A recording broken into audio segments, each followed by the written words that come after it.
Insights.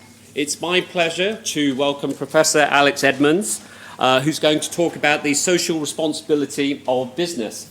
Now, the great thing about Alex is he crosses the divide between the schools. He did his PhD at MIT Sloan, where he was a Fulbright Scholar.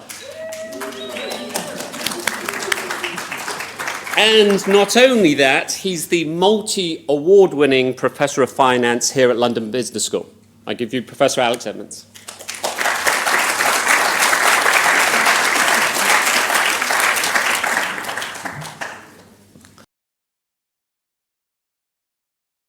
A chance to address you all.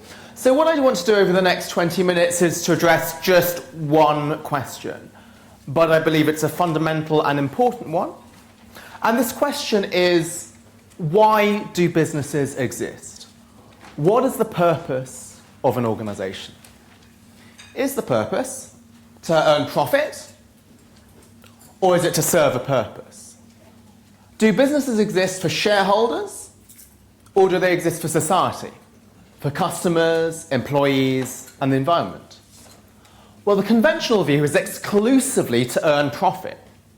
And that's not as narrow-minded as it sounds, because to earn profit, a company is forced to care about society. It has to make high-quality products, or customers will stop buying. It has to treat its workers well, or they'll leave. And it can't pollute the environment, or its brand will be hurt. Indeed, leading economist Milton Friedman, he once famously wrote that the social responsibility of business is to increase profit. Like, companies should just focus on making as much money as possible. You just head to the land of profit and you'll get all those other decisions right. But this theory assumes that you can calculate the effect that ethical behavior has on your profits. But in practice, you can't reduce every decision to a mathematical calculation. So take Marks and Spencer, the UK high street store. Now, former chairman Simon Marks, he had a policy where all senior executives had to walk around the shop floor to see firsthand how customers and workers are being treated. And one day, back in the 1930s, on one of his own visits, Simon sees a shop assistant faint, and he's concerned. He wants to find out why. And it turns out that her husband is unemployed, and she's not eating so that her family can. So the very next week, Simon launches a policy to provide nutritious meals to all his staff at nominal prices. Why? Well, Milton Friedman would say, do a calculation, right? If I provide nutritious meals, this many workers won't faint, so I'm going to make this much more money. But there's obviously no way that you can calculate that number. Instead, Simon's thinking was simple. I'll provide nutritious meals, even though it costs me a bit, because I care about my workers and I want them to eat well. Nothing to do with any calculation. And so that's the second view. And we call that second view corporate social responsibility. So you might see it as tree-huggy and out of touch, but it's actually not too different from the first view. It agrees that profit is a good thing, but profit is only a byproduct. It's not the end goal. Instead, businesses exist to serve a purpose, to make products that transform customers' lives for the better, to provide employees with a healthy and enriching workplace, and to preserve the environment for future generations, even if you can't calculate the bottom line impact of doing so. And if you do that, profits will come naturally. So take this guy. Take George Merck when he appears on the screen, former president of Merck Pharmaceuticals. Now, his mindset wasn't, how do I make as much money as possible selling drugs? But it was, how can I use science to save people's lives? Now, back in 1942, penicillin was still a new drug. It hadn't been sold outside the lab before. It was too expensive. But George takes a punt, and Merck becomes the first company ever to manufacture penicillin at a large scale. So this is a photo of Ann Miller. She's a 33-year-old woman. She's living in New Haven, Connecticut.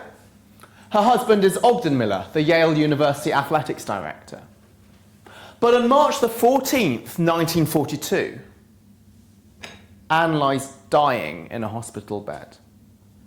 She's stricken with streptococcal septicemia, which she suffered after a miscarriage. Her fever has been 104 to 106 for 11 straight days, and everything the doctors have tried has failed. Until penicillin. Thanks to Merck, Ann becomes the first American ever to be treated with penicillin, and it saves her life. So the very next day, her temperature is down to normal.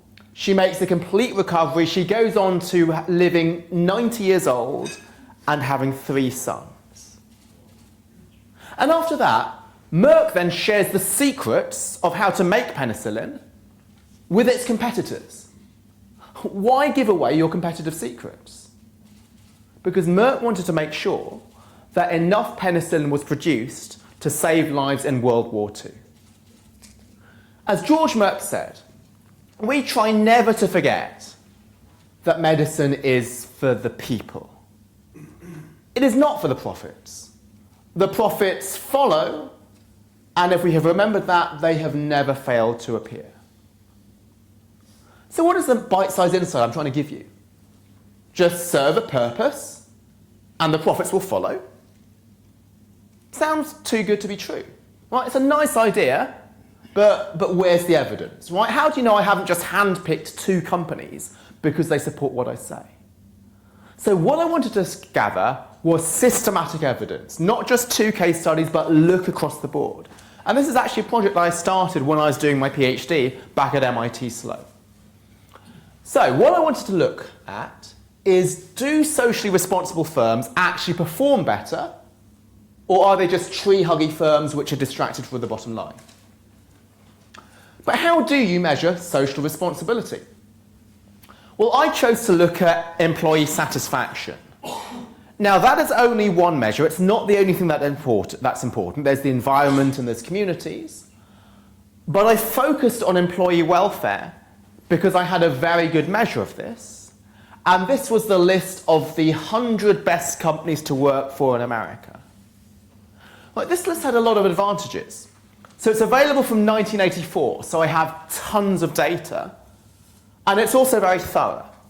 It doesn't just look at quantitative factors, like pay and benefits, but also qualitative factors, like pride in your jobs, camaraderie with your colleagues, and trust in management. So what I wanted to look at was, how do the great places to work for do in terms of their future stock returns? But how do you know that if a company did well, it was due to being a great place to work for? It could just be that Google was in the tech industry, and it was the tech industry that did well, nothing to do with employee satisfaction. So to isolate the effect of employee well-being, I control for what industry you're in, for size, growth opportunities, and a whole host of other factors. And as we know, correlation does not imply causation. So I performed many other tests using techniques I learned at MIT during my PhD to suggest that it's employee well-being that causes better performance rather than better performance allowing a company to spend on improving employee well-being. So it took me 4 years to complete this study, to verify the robustness of my results and to rule out alternative explanations. After all that struggle, what did I find? I found that the 100 best companies to work for in America delivered stock returns that beat their peers by 2 to 3% per year, every year, over a 26-year period. Simply put, companies that treat their workers better do better. And that's not as surprising as it sounds. Right? You might think, isn't it obvious that companies do better if their workers are happier? But it's not obvious, because treating your workers well is costly. And that often drives finance people like me crazy. Right, so take Costco, for example, which is the US supermarket. Now, Costco famously pays its workers $20 per hour. The national average is $11. And it gives 90% of workers healthcare. That's expensive. Indeed, an equity analyst quoted in Businessweek said Costco's management is focused on employees to the detriment of shareholders. Why would I want to buy a stock that pays workers twice what I should be paying? Indeed, the conventional view is that a dollar that you give to your workers is just a dollar taken away from shareholders. So indeed, we want to pay our workers as little as possible and work them as hard as possible, just like a great football manager is one who squeezes that little bit extra out of his workers. Now, before my time at LBS, and actually before my time at MIT, I had a proper job before my life of poverty. I used to be an investment banker at 25 Cabot Square, Canary Wharf at Morgan Stanley. And as you can see from the microwavable ready meals in the bottom corner, I was a junior analyst, right at the bottom of the totem pole. And one day, the vice president of Morgan Stanley caught me laughing. And he said, "Alex, do not laugh when you're in the office."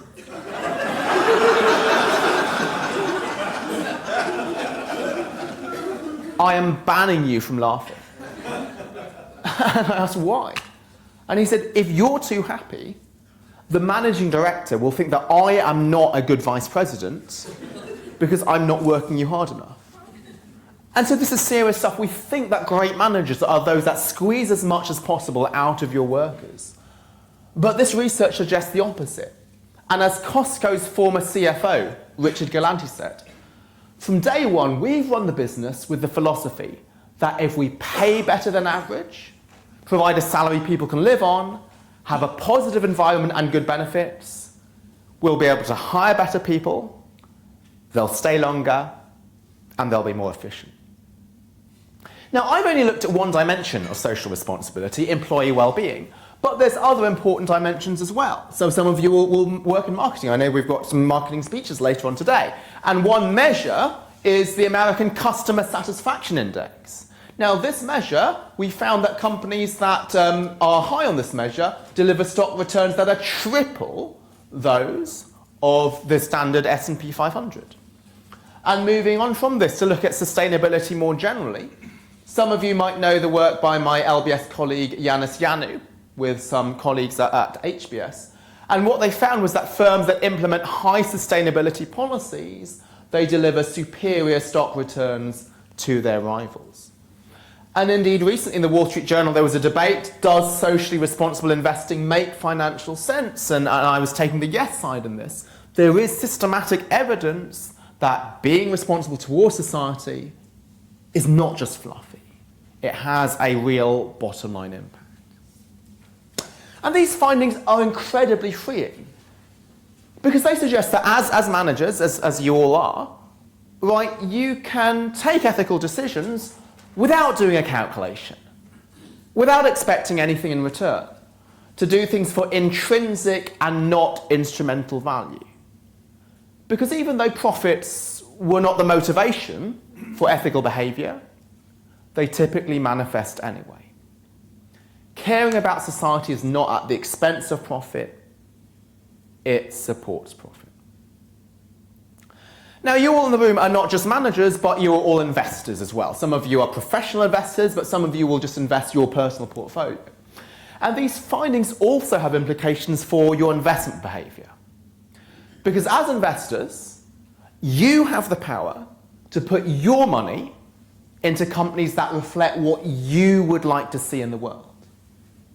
Now again, the conventional view is that if you invest in ethical stocks, you have to sacrifice financial returns, but these results suggest there is no sacrifice. Right, investors can both do good and do well. Investing in companies that are socially responsible does deliver superior returns. And more broadly than just this, It suggests a new way of thinking in how we choose to pick stocks. Right, the conventional view is we look at price-earnings ratios and earnings and dividends. But the results suggest that actually some of the most important dimensions of a company's value are not captured in the numbers. They're in how you treat your workers, they're in business sustainability, they're in your innovative capability. So we should look beyond the short term and the quantitative and look to the long term and the qualitative. But how do we do that? Can you measure social responsibility? Well, actually you can. So even though you can't quantify social responsibility, you can measure it. Right, and there's many measures that exist, right? True Cost and Sustainalytics, they measure environmental sustainability, and Calvert and Asset4 have a whole range of social responsibility measures. So put your hand up in the audience if you've heard of all 4 of these measures. Right, some of the most senior executives today haven't heard of it. But that's precisely the point. Right, most investors have not heard of those measures because typically what we do is we focus on the numbers. So because most investors ignore this, if you use this information, it will give you a competitive advantage. Using financial information which everybody else uses is old news. But this is where the future of investing lies. Indeed, I find that perhaps because the market is so short-termist, perhaps because the market is so focused on the numbers, perhaps because the market, like the analyst in Business Week, wrongly thinks that employee-friendly companies are tree-huggy, I show that it takes the market 4 to 5 years before it takes this information into account, even though this information is public. Right, so you could buy the best companies 3 years too late and still earn superior returns. So think long-term value, not short-term numbers. And similarly, we shouldn't dump stocks at the first sign of trouble. So investing in your work company costs money today, but it takes many, many years to appear. So if we sell a stock just because it hasn't hit its earnings target, we pressure managers into focusing on short-term earnings. So it is our responsibility as investors to support management's pursuit of the long term by looking to the long term ourselves. And indeed, Paul Polman, CEO of Unilever, this is why he decided to stop reporting quarterly earnings to allow himself to focus on the long term. So allied to this, just so I'm running out of time, so I'll skip this, let me just talk about how we choose to pay managers at the moment, because it's something I've taught in a class that some of you have taken. So what a lot of people look at in reforming compensation is the level of pay. These numbers seem outrageous. CEOs get paid £5 million. But really, when you look at the average firm size, which is 7 billion, apologies for the typo, that's only 0.7% of firm value. Well, this is not to say we can be blasé about 5 million just because we're dividing it by total firm size, but what I'm suggesting is that there might be other dimensions of incentives which have a much more important impact. Right, we found that employee satisfaction has a 2 to 3% effect. This is a basis point effect. So I think that much more important than the level of pay is the horizon of pay. If it takes 4 to 5 years for this to show up in the stock price, we want to give managers equity that vests in 7 years rather than vests in 3 years. Right? So I know that we create headlines if we're a policymaker by saying we're slashing pay by 50%. But the goal of compensation isn't to write headlines. It's to create social and shareholder value. And expanding the vesting horizon is what will achieve this. So just to go back to the question I started with. Why do businesses exist? To earn profit or to serve a purpose? Do businesses exist for shareholders or for society, customers, employees, and the environment? What is the answer? The answer is yes.